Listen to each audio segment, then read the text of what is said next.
tão quente que pega fogo. E a gente começa com a operação da Polícia Federal de hoje de manhã, Tainá, apontando um suposto esquema de ocultação de recursos e imóveis relacionados ao vice-líder do governo Lula, o senador Everton Rocha, do PDT do Maranhão, e também o advogado Willer Tomás, que tem uma amizade longa também com Flávio Bolsonaro. A gente vê que a operação de hoje pega os dois lados, pega o governo petista e pega também os partidos de oposição.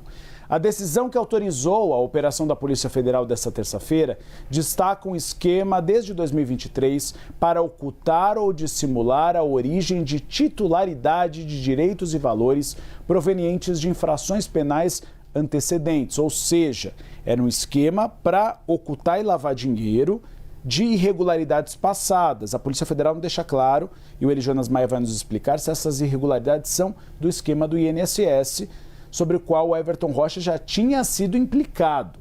Esse documento elenca postos de combustíveis, sociedades patrimoniais, registros contábeis e destaca que o Everton Rocha teria recebido, por exemplo, R$130 mil de uma transferência de sua irmã. Se a gente conseguir colocar na tela alguns trechos, porque eu vou citando aos poucos, eu e a Tainá Falcão, a gente lê para a nossa audiência. A apuração, de acordo com a Força Policial, teria começado a partir de dados que foram extraídos do telefone celular atribuído ao senador no âmbito da investigação da fraude do INSS. E aí vamos para o lead, que é justamente aquela informação mais importante. O que diz a Polícia Federal? Que o Everton Rocha, o Willer Tomás e os demais investigados teriam, desde 2023, atuado em conjunto. Quando eu falo de familiares do senador, eu estou falando da mulher, da filha e das duas irmãs, para ocultar ou dissimular a origem, a movimentação, a disponibilidade, a propriedade e a titularidade real dos bens, direitos e valores provenientes, direta ou indiretamente, de infrações penais antecedentes. Eu vou pedir para voltar lá para o início, para a Tainá Falcão, citar exatamente um trecho, Tainá, que fala de como a Polícia Federal chegou nessa investigação. Vamos colocar. Eu imagino, Tiago Vinícius, que seja lá no início, no ponto 2, exatamente, este aqui, Tainá. Aqui, ó. A investigação, a gente está no início de tudo, tá? Contando para vocês como começa a investigação. Foi instaurada a partir de elementos extraídos do aparelho celular do senador Everton Rocha, cotejados com informações produzidas no âmbito da Operação Sem Desconto. A hipótese de crime antecedente, vamos subindo, gente, a lavagem inicialmente considerada, relaciona-se a possível, que ele explica, né, qual é o crime que recairia sobre o senador. Possível corrupção passiva no ambiente institucional do INSS, em razão da atuação política atribuída ao Everton Rocha no contexto dos descontos associativos incidentes sobre os benefícios previdenciários. Aí a Polícia Federal, Uribe, vamos para essa segunda parte aqui para o artigo 3, a análise do referido material, ou seja, do que foi encontrado no celular, revela de forma ampliada circulação de valores entre pessoas físicas e jurídicas, o uso de numerário em espécie, ou seja, de cash, dinheiro vivo, pagamento de despesas pessoais e familiares. Você estava falando para a gente dos parentes do Everton que estão... São pelo menos 4, mulher, sobrinha, filha e 2 irmãs. 2 irmãs, tá. Aquisição dos bens em nome de terceiros, que é lavagem de dinheiro, né? Investimento em imóveis, veículos, aeronaves, propriedades rurais, empresas de radiodifusão e outros ativos de elevado valor. A apuração teria alcançado ainda movimentações potencialmente relacionadas a empresas contratadas por prefeituras no Maranhão, pessoas jurídicas da construção civil, agentes políticos locais e contratos públicos municipais, porque o Everton, vale a lembrança, é do Maranhão. Por isso que é importante que a operação de hoje foi Maranhão-Brasília. Maranhão por causa dos prefeitos e do Everton e os familiares, e Brasília por causa do Willer Tomás. Quando se fala desse advogado, é um pouquinho mais para baixo, é lá para o ponto 5 ou 6, que a gente poderia ler aqui para a nossa audiência. Aqui eles especificam um pouco mais como era o esquema, mas um pouco mais abaixo eles explicam a participação do Willer Tomás, que seria esse advogado. E aí esse ponto é importante. Vamos lá. Nesse arranjo investigativo, a autoridade policial situa o Everton Rocha, o senador do qual falamos, como responsável por formular demandas, indicar beneficiários, cobrar pagamentos, acompanhar repasses, tratar de imóveis, orientar providências e interferir em decisões patrimoniais. Para explicar para a nossa audiência, os pedidos de busca e apreensão foram contra os parentes do Everton. Ele não tem pedido hoje contra ele. Por quê? Porque já foi feito na operação anteriormente. Então, tudo isso partiu do celular dele. Dá então, para a gente chegar nos parentes aqui? Vamos chegar na sequência, porque agora explica o que fazia o advogado.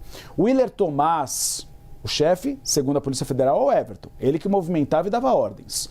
O advogado, ele é apontado como uma personagem de sustentação associado a empresas, imóveis, aeronaves, pilotos, funcionários, operadores financeiros e interlocutores políticos. Ou seja, ele cedia a estrutura dele para que o grupo lavasse dinheiro. É essa a suspeita hoje da Polícia Federal. Lembrando, o Willer nega todas essas acusações, a gente vai trazer daqui a pouquinho. E aponta que, em termos explicativos, a Polícia Federal afirma que a estrutura ligada ao Willer Tomás funcionaria como um verdadeiro hub financeiro, patrimonial e logístico, colocado à disposição dos beneficiários, ou seja, dos familiares do Everton Rocha. Tainá, acho que na sequência a gente explica todo o esquema da família. Isso aparece a partir de agora, nesse ponto, Tainá, no 6. Vamos aqui, ó. Aí sim a gente chega nos alvos de hoje, como... Pode parar aí, gente. Como o Uribe estava explicando. O Everton já foi alvo de busca e apreensão da Polícia Federal em outra fase da operação. Agora são pessoas da família dele que, segundo a Polícia Federal, também fazem parte da sustentação desse esquema. No plano operacional da organização, a PF atribui relevância Fayla Zulmira Menezes, identificada nos contratos do Everton Rocha como o financeiro Fayla e Zulmira. Conforme os diálogos reproduzidos, Fayla seria responsável por controlar saldos, executar pagamentos, encaminhar os comprovantes, registrar parcelas, tratar das entregas em espécie e consultar o advogado Willer Tomás, além de atender às demandas do Everton Rocha. A linguagem de saldos negativos, abatimentos futuros e providências previamente tratadas com o advogado Willer Tomás indicariam uma rotina, segundo a PF, organizada, de disponibilidade financeira, afastando a hipótese de que os pagamentos realizados fossem ocasionais ou desconectados. Aí embaixo aqui. Isso. Vamos subir para o 7? Porque aqui ele fala do círculo familiar do senador Everton Rocha implicado na operação de hoje. A representação atribui funções diferenciadas a Sâmia Lorene de Oliveira Bernardes Rocha, ali identificada como a esposa do senador, Ana Catarina Viana Rocha, a filha, Geise Rocha Linhares, a irmã, e Chanes Kelmassen, eu acho que é assim que fala, Rocha Marques de Souza, também irmã. Então, são duas irmãs, a esposa e a filha implicadas na operação de hoje. Vamos seguir, Uribe, aí a gente explica como é que elas entram na história. Pode ir. Na sequência, a gente tem a Sâmia, seria vinculada a uma holding como destinatária desses recursos. O Elijanas Maia vai explicar em detalhes daqui a pouquinho. E aí abaixo, se a gente descer para a página 7 especificamente, ele trata inclusive de como elas operacionavam todo o patrimônio do senador e, ao mesmo tempo, como elas atuavam para que houvesse, então, a destinação de recursos para o próprio senador. Ele chegou a receber, segundo essa apuração da Polícia Federal ali, uns R$130 mil. Esse ponto está no 20. Se a gente conseguir ir para o 20, é exatamente quando especifica esses valores. Não, desculpa, 20 não. É aqui, é nesse aqui. Sobe um pouquinho. Isso, pronto. A Geise, a irmã do Everton, ela teria administrado essas propriedades. Além disso, empresas de radiodifusão do Everton, documentos e despesas. E aí, como ela mantinha o controle dessas empresas, seria lavagem de dinheiro, ela depois destinava esse dinheiro limpo para o próprio Everton. Então, que aponta que a Chanes, irmã da Geise e irmã do Everton, teria transferido R$130 mil ao senador. Em outro episódio, a Geise teria operacionalizado transferências por meio da conta da Chaines, totalizando 170 mil, e haveria registro de depósito em espécie nessa conta. Então, o que explica que elas administravam, lavavam dinheiro com essa estrutura e davam dinheiro novamente para o irmão. Então, aí ele pegava esse dinheiro lavado. Então, dinheiro que eventualmente vinha de irregularidade. Então, elas administravam essas propriedades, essas empresas que serviam de lavagem de dinheiro que vinha do INSS. É bom sempre lembrar, né? Das fraudes do INSS, de aposentados e pensionistas, dentro dessas associações que fraudavam, burlavam essas regras de recebimento desses recursos. Quem vai explicar para a gente um pouquinho mais é o Elijonas Maia. Vou pedir para ele entrar, inclusive. Vou até sentar, Elijonas. Porque Elijonas e eu, a gente está olhando esse documento... Você fica aqui, eu sento. Sem porque problema. Você estava com ele nesse assunto. Não, eu gostaria, Elijonas, que você explicasse para a gente a questão das obras de arte que aparecem e o que foi autorizado pelo ministro André Mendonça. Foi o ministro André Mendonça que é o relator do caso do INSS e também foi quem autorizou a operação de hoje. É isso, Uribe. Ótima tarde para você, para a Tainá, para quem está acompanhando a gente. Um dia cheio de informação, com muita notícia e operação também, mas essa contra o grupo familiar do senador Everton Rocha, mais uma vez alvo, centro dessa investigação. E nesse caso específico das obras de arte, itens de luxo, está na decisão do ministro André Mendonça. Em que sentido? Como que a Polícia Federal coloca isso aí? Quando há uma busca e apreensão, a Polícia Federal já faz uma análise prévia do que pode ter na casa de um investigado e o que pode ser apreendido, que seja um bem de interesse da investigação, um item de interesse da investigação, como chamam os delegados.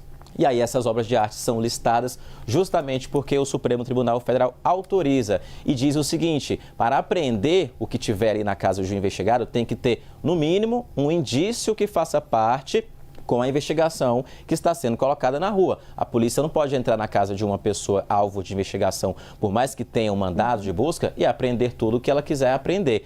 Tem que ter uma ligação, um indício mínimo de ligação com a investigação. No caso de hoje, o que está sendo investigado? Esse rol inteiro do inquérito aí é lavagem de dinheiro, ocultação de bens e também ocultação de patrimônio. Por isso que está deixado a informação clara na decisão que pode apreender obras de arte, pode apreender itens de luxo, pode apreender tudo que for de interesse da investigação ligada à ocultação. Porque essa decisão de 33 páginas, com pagamentos aí, depósito, espécie, tudo para conta, a PF coloca aí nessa investigação do senador, dizendo também que houve pagamentos em espécie e a Tainá lembrou muito bem, não se pode esquecer de onde, em tese, está vindo esse dinheiro que iria. Um ponto importante, o Elijonas trouxe uma foto dessa operação de hoje, que é uma máquina de dinheiro. Eu não sei se a gente consegue colocar aqui na tela, que é uma máquina para contar dinheiro. Essa. Explica pra gente onde estava, a gente já sabe ou ainda não? O alvo não tem ainda, a Polícia Federal não confirmou, ela foi encontrada, surpreendeu os investigadores e ela foi apreendida na casa de um dos 18 alvos no estado do Maranhão. Uma máquina de contar dinheiro. E é justamente o que eu estava falando em relação a um bem de interesse à investigação. Se a investigação está tratando de lavagem de dinheiro, uma ocultação de patrimônio, um dinheiro que está entrando no lugar, sendo contado e indo para as contas para onde não deveria estar indo, a máquina de contar dinheiro é um bem de interesse à investigação. E a pessoa, para ter uma máquina de contar dinheiro, é porque vem dinheiro vivo aos montes para casa dela, né? Para facilitar o, entre aspas, trabalho, né? Para agilizar o trabalho dessa pessoa envolvida no esquema apontado pela Polícia Federal. Foi apreendida, então, e passa agora por uma análise, uma perícia, e a pessoa, que a gente não sabe ainda, dona dessa máquina de contar dinheiro no Maranhão, vai ter que se explicar à Polícia Federal por que tinha uma máquina de contar dinheiro dentro de casa e foi apreendida pela Polícia Federal. Você trouxe muito bem, não é comum. Não, não é. Elijonas, você estava falando para a gente dos bens que podem ser apreendidos e citou obras de artes, coisas de muito valor. A gente já tem uma lista disso? Ainda não? Ainda não, Vanessa, porque são tantos mandados, quase 20 mandados, que a operação ainda não terminou. Conversei agora há pouco com os delegados lá do Maranhão. Mas no final do dia provavelmente deve sair. Um balanço de quantos celulares, computadores, dinheiro, porque eu lembro que quando o senador Everton Rocha foi alvo de mandado, sim, lá no fim do ano passado, teve muito bem apreendido, inclusive carro e tudo mais, teve arma apreendida. Já dá para ter uma ideia do que vai vir. Isso, do que vai vir a partir dessa nova fase da operação.